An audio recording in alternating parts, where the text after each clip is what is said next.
80 metre দৌড় প্রতিযোগিতা play গ্রুপে ক বিভাগ এখনই শুরু হবে। ক বিভাগ বালিকাদের 80 মিটার দৌড় প্রতিযোগিতা। একটু পরেই ফলাফল আমাদের হাতে এসে পৌঁছাবে। আমরা বিজয় স্তম্ভে আমাদের ক বিভাগ বালিকাদের দৌড় প্রতিযোগিতা, ক বিভাগ বালিকাদের দৌড় প্রতিযোগিতা, সবাই রেডি হবে।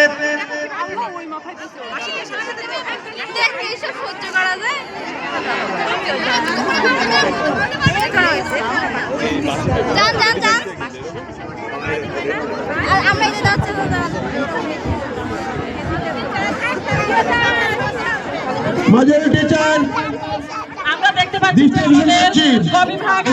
দৌড় প্রতিযোগিতার ছোট্ট ছোট্ট খুদে বিজয়ী শিক্ষার্থীরা বিজয় স্তম্ভে আরোহণ করেছেন। আমরা তাদেরকে করতালি দিয়ে একটু অভিনন্দন জানাই। একটু পরেই নাম ঘোষণা মঞ্চে চলে আসবে এবং আমি তাদের নাম ঘোষণা করব।